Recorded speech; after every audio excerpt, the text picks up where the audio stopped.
It was a moment no one expected. Princess Beatrice, long considered diplomatic and reserved, quietly aligned herself with Prince William in a move that sent shockwaves through the royal inner circle. The decision wasn't made lightly. It was rooted in quiet observation, deep familial loyalty, and a growing distrust toward the woman who now stood closest to the crown. Before we go deeper into what this really means for the royal family, make sure to subscribe so you don't miss a single update. For months, tensions had simmered behind carefully staged smiles and polished appearances. Camilla's increased public presence and influence over key ceremonial roles had become a point of hushed concern among several members of the family, but few dared to say it aloud. Beatrice, known for her restraint and loyalty to tradition, had watched from the sidelines. Yet during a tense private gathering at Sandringham, something shifted. Sources say it was a conversation overheard between Camilla and a senior aide that triggered Beatrice's decision to act. In what some describe as a watershed moment, Beatrice requested a private meeting with Prince William, a meeting that would spark the most unexpected alliance in years. Insiders claim the conversation was quiet but intense. Beatrice, visibly emotional, voiced concerns over how Camilla was handling family engagements, how certain decisions felt more politically motivated than familial, and how the Queen's legacy, particularly her code of silence and duty, was being reshaped by power dynamics behind palace walls. What struck William, reportedly, wasn't just the content of what Beatrice shared, it was the clarity and conviction with which she spoke. Rumors quickly swirled that a joint front was emerging, not orchestrated, not formalized, but something stronger. A shared understanding between two royals who felt the monarchy was tilting in a direction neither of them recognized. Palace insiders, usually immune to shock, were stunned. Beatrice had always played the role of bridge builder, rarely taking visible sides. For her to stand beside William so firmly against the tide of Camilla's rising influence spoke volumes. And then there was the Queen. Though gone, her presence lingered heavily in that conversation. It said, Beatrice quoted her grandmother, reminding William of one of the Queen's parting messages. "The crown is not a prize. It is a promise." A line not forgotten and reportedly echoed by William later that same week in private. The weight of the Queen's memory, the sacredness of her legacy, had become the unspoken measure by which decisions were now being judged. But Beatrice's unexpected support wasn't the only surprise. What followed revealed the full extent of tension simmering just beneath the surface. Behind the palace walls, Prince William had reached his limit. Camilla's growing control over royal events and influence on King Charles were becoming more than symbolic, they were structural. And when William drew a line, the entire monarchy felt the tremor. For months, tension had built quietly in the corridors of power. While Charles appeared content, allowing Camilla to assume increased responsibilities, William had grown uneasy. It wasn't just the ceremonial roles, the wardrobe optics, or the increasing media spotlight. It was the whispers behind closed doors, the unchecked influence Camilla wielded over decisions that traditionally required broader consensus. At first, William tried diplomacy. Private discussions were held, suggestions made, but the signals weren't received, or worse, they were ignored. When a major royal engagement was announced without William's input, despite involving causes he personally championed, he acted.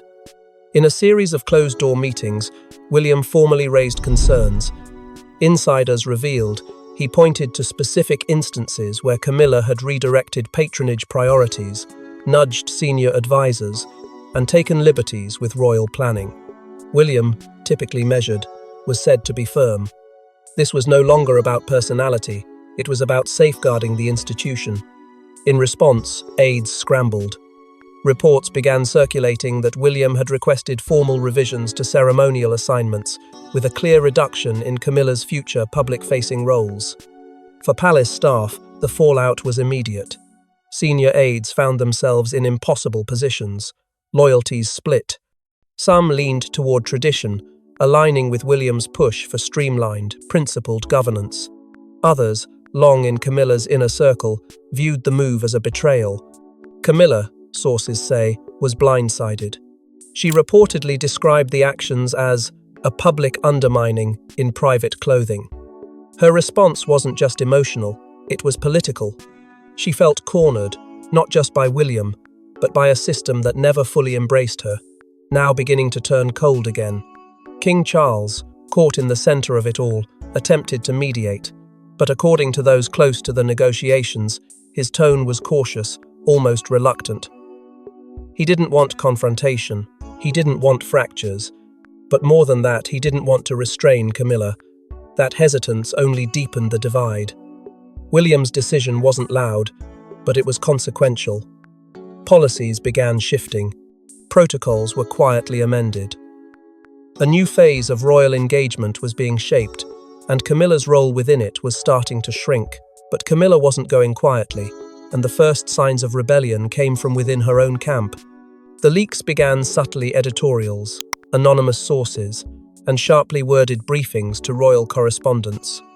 Camilla's allies weren't just defending her honor, they were launching a counter-offensive to paint William as overreaching and Beatrice as naive. The tone in the press began to shift almost overnight. Phrases like generational rift and royal inexperience began appearing in respected publications, often attributed to unnamed palace insiders. The message was clear. Camilla was being unfairly targeted by younger royals, emboldened by a modernist agenda. In particular, Beatrice was portrayed as having been swept up in a movement she didn't fully understand, manipulated, some claimed, by shadowy internal factions determined to dismantle everything Charles and Camilla had built. It was no accident. Sources close to Camilla, particularly her oldest and most trusted advisors, began feeding the media subtle hints, pointing fingers without naming names. One confidant even went off the record to a senior royal correspondent, planting a narrative that ignited a storm. The implication? That Beatrice was being used as a pawn in a larger power play orchestrated by those who never accepted Camilla's role. The impact was immediate. Internally, palace staff launched a quiet investigation into who was speaking to whom. Phone records were reviewed, access logs scrutinized. Camilla denied orchestrating the briefings, but few believed the coincidence. Behind the scenes, Charles was growing increasingly alarmed. Advisors warned him, if the feud spilled any further into public view, the monarchy itself could suffer a credibility crisis. But intervening wasn't simple. He would risk appearing biased either toward his wife or his son. So, he stayed silent, hoping the storm would pass. It didn't. With every new headline, the fracture widened. Pro-Camilla articles emphasized tradition, resilience, and the weight of her sacrifices. Pro-William voices spoke of duty, modernization, and the need for boundaries within the royal institution. The coverage wasn't just divisive, it was strategic. Beatrice, for her part, refused to engage publicly. She didn't issue statements or respond to the media baiting, but her silence only fueled speculation. Was she in over her head, or was she holding her ground with quiet dignity? Either way, the palace was on edge. What had started as a subtle campaign to defend Camilla had turned into a full-blown narrative war, and at its heart was something more profound than image. It was a battle for moral authority, a battle that would shape the monarchy's future direction. But this wasn't just a war of whispers, it was about legacy. And Beatrice held the key to a very old promise. For Beatrice, loyalty wasn't just about present alliances, it was about preserving the past. Her close bond with the late Queen Elizabeth shaped her moral compass. And when she found out Camilla had quietly altered one of her grandmother's most personal traditions, she was done being silent. The tradition in question had been a yearly private remembrance ceremony held in one of the Queen's most intimate residences, an event that had never been publicized, but had always included a handwritten reading from the Queen's wartime diaries. It was sacred, deeply emotional, and understood by few. This year, for the first time, the ceremony was altered. The reading was removed. A new program was introduced. And worst of all, it was reportedly decided without consultation from any of the Queen's closest descendants. When the news reached Beatrice, it was more than just procedural frustration. It felt like a betrayal. Within days, an old letter surfaced, one she had kept private for years. It was from Queen Elizabeth herself, written in gentle, flowing handwriting, thanking Beatrice for helping plan that very remembrance service during a particularly difficult anniversary. The tone was intimate. Gratitude poured from every line. It wasn't just a formality, it was proof of a trust that had transcended generations. Beatrice was devastated. To her, this wasn't modernization, as Camilla's team had coldly claimed. This was erasure. As whispers of the decision spread, William stood firmly with his cousin. In private discussions, he reportedly voiced his disappointment, questioning how something so symbolic could be revised so carelessly. For him, it wasn't about Camilla personally, it was about respect. Respect for the woman who had held the monarchy together for over 70 years. Princess Anne, known for her stoicism and restraint, made no public statement. But insiders say she refused to attend the revised event, a quiet gesture of disapproval that sent a powerful message from behind palace walls. Then came Beatrice's moment. During a private royal gathering, a rare occasion where only the inner circle of the family and senior staff were present, she stood and gave a speech. It was short, sincere, and completely unexpected. She didn't name names, she didn't criticize, but she spoke of the Queen's spirit, her rituals, and the importance of memory. Witnesses say the room was silent. By the end, even senior aides applauded. It wasn't rebellion. It was reverence. And yet, it shook the foundation of the palace more than any confrontation had. Camilla's team remained quiet afterward. No official statement was released, but inside the firm, everyone knew something had shifted. Beatrice was no longer silent, and in speaking, she had touched a nerve the monarchy wasn't prepared to confront its own failure to protect legacy in the name of progress. As the emotional temperature rose inside the palace, William began making moves that would redefine Camilla's future royal visibility. In a move that stunned royal advisors, Prince William formally requested changes to the monarchy's operational structure, changes that would limit Camilla's future ceremonial roles and consolidate core responsibilities within the line of succession. It was the boldest play yet. For years, royal tradition had allowed Camilla's presence to expand quietly, subtly, until her role had grown far beyond what many within the palace had originally envisioned. But William had watched in silence long enough. The quiet deference was over. Behind closed doors, he summoned senior advisors to Clarence House and delivered his proposal, a sweeping restructuring of the monarchy's public-facing operations, one designed not only for efficiency, but for clarity of lineage and purpose. At the heart of this transformation was the notion of a slimmed-down monarchy, a phrase that once carried ambiguity, but now had a razor-sharp edge. William's model placed the direct line of succession himself, Catherine, their children, at the center of royal representation. It elevated Princess Beatrice into more public-facing duties, a symbolic but deliberate move that showed unity among the younger royals. But the most seismic shift came when Camilla was quietly excluded from select ceremonial planning meetings. There was no dramatic announcement, no public confrontation, just a recalibration of access, and a clear message that the future crown would not be beholden to the past compromises. Inside Buckingham Palace, the reaction was immediate and deeply divided. Some senior courtiers backed William without hesitation, citing the need for renewed focus and modern leadership.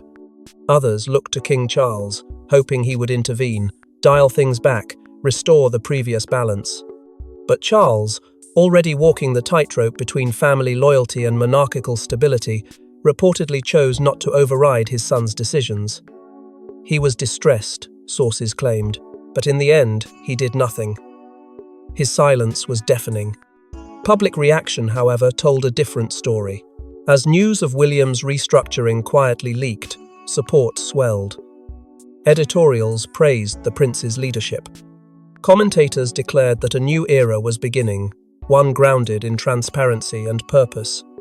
And when William took to the stage days later to deliver a formal address, he didn't flinch. Without naming names, he reaffirmed the monarchy's commitment to continuity and clarity of the crown, a phrase that struck at the very heart of the current divide. It was a reminder that titles mean nothing without public trust, and that legacy is not inherited but earned. In private, Camilla reportedly reeled. The exclusion from meetings, the public's cool reception, and now the rising stature of Beatrice, each step chipped away at the authority she had so carefully amassed. William's actions weren't merely symbolic, they were structural, and they were irreversible. But while William moved with precision, Camilla began to feel the isolation claw at her, turning former allies into cautious observers. For the first time in decades, Camilla found herself outmaneuvered, not publicly humiliated but quietly excluded, diplomatically frozen out, and emotionally sidelined. The woman once seen as untouchable was now facing the consequences of royal miscalculation. The change was subtle at first. Her name was missing from internal schedules, her presence no longer required at key planning events. Royal aides, some who had once been among her strongest advocates, began shifting their allegiance. Quietly, without a word, responsibilities once overseen by Camilla were reassigned. Catherine took over ceremonial duties with polished grace, while Beatrice stepped into charitable patronages Camilla had only recently adopted. What began as an invisible shift soon became a glaring absence. Camilla's seat at the table, literal and metaphorical, was no longer guaranteed. Sources close to the palace revealed she had not been invited to several intimate family dinners, the kind that once served as her foothold in the royal inner circle. Though no official explanation was offered, the message was unmistakable. This wasn't a slip. This was a strategy. She was being carefully removed from the pulse of decision-making.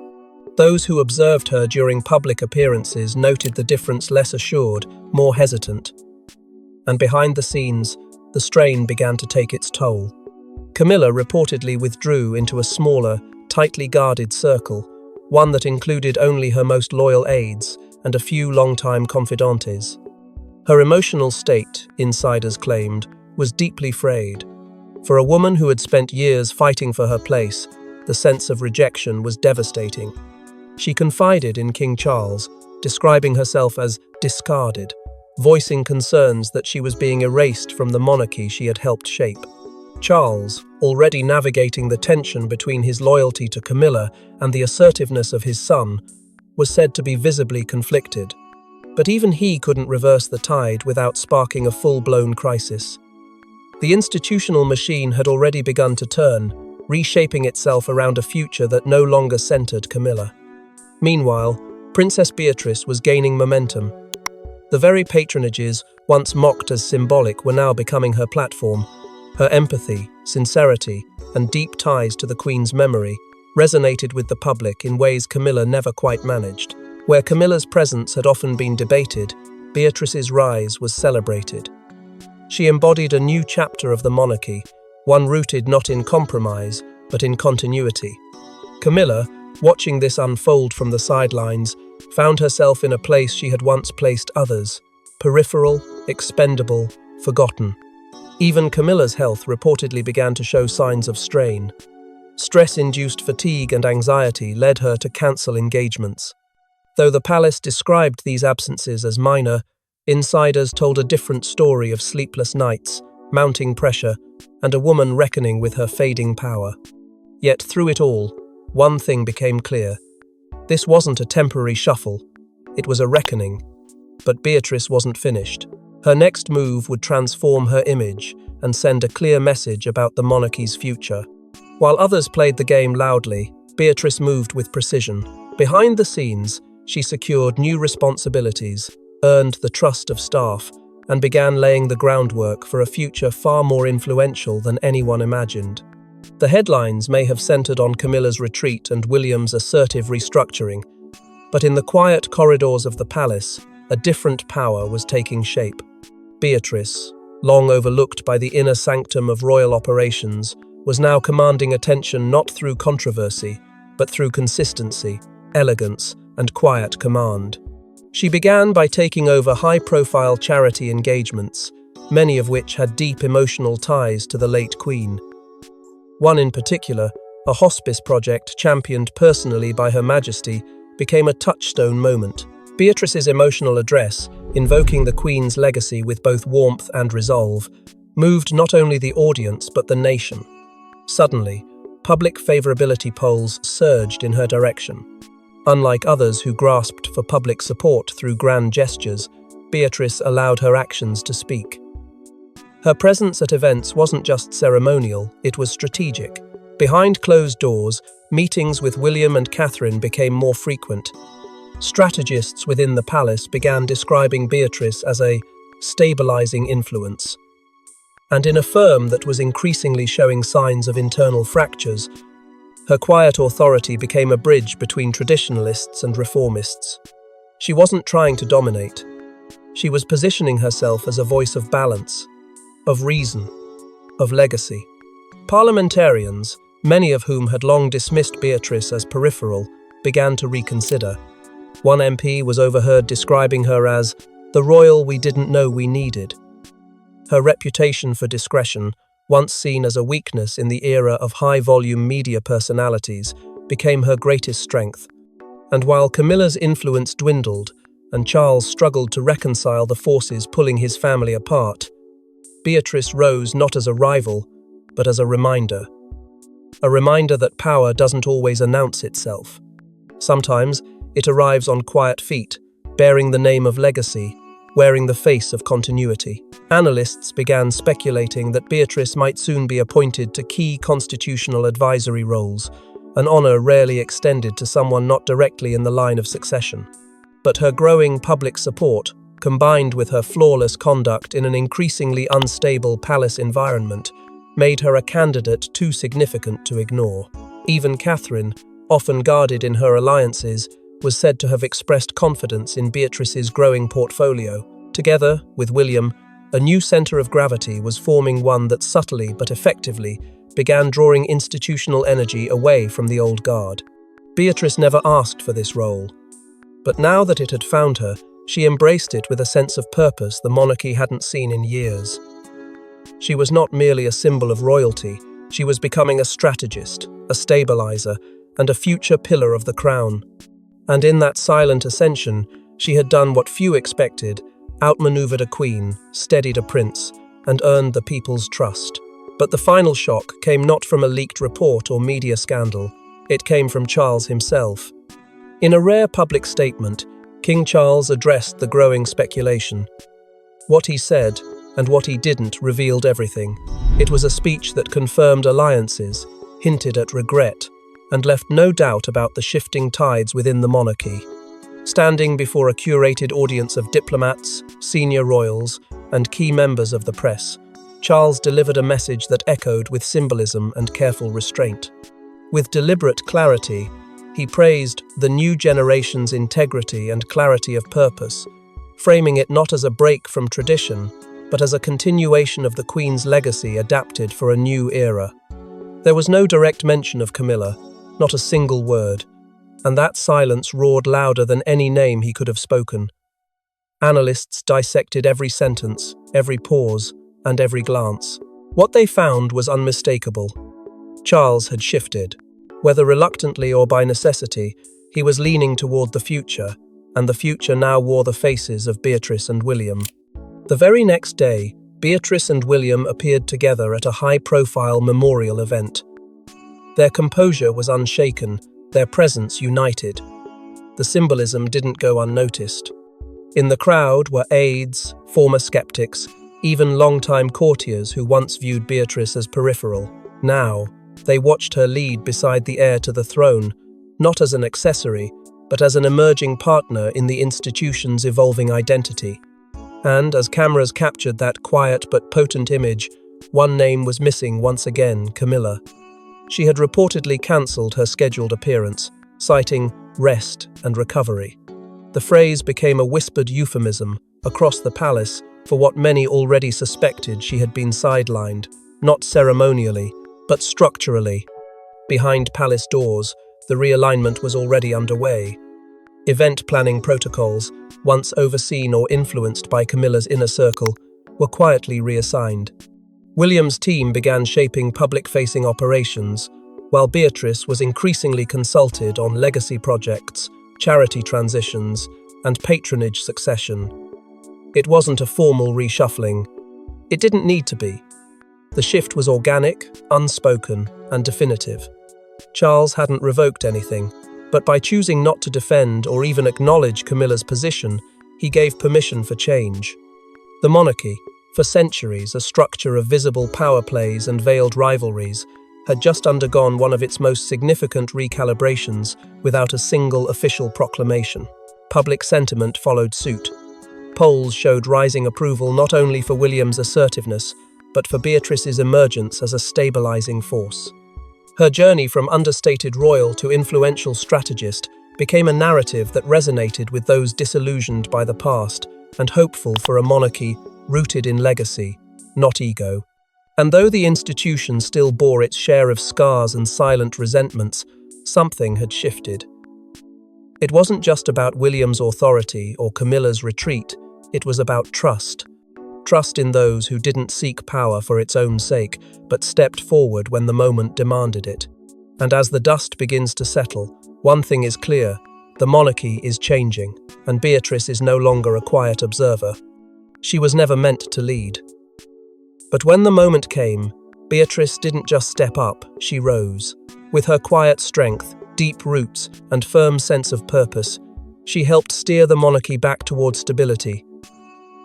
In a family so often defined by duty and sacrifice, Beatrice's journey was never destined for the spotlight.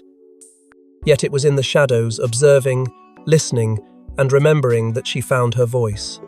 And when the institution stood at a crossroads, shaken by shifting loyalties and whispered discontent, it wasn't a dominant figure who brought calm. The overlooked daughter, the discreet cousin, the one who had spent a lifetime learning the weight of silence until she chose to break it.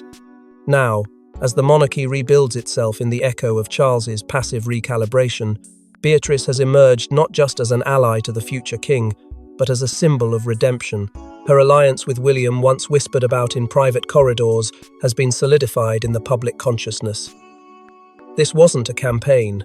It wasn't a maneuver. It was a choice, rooted in values.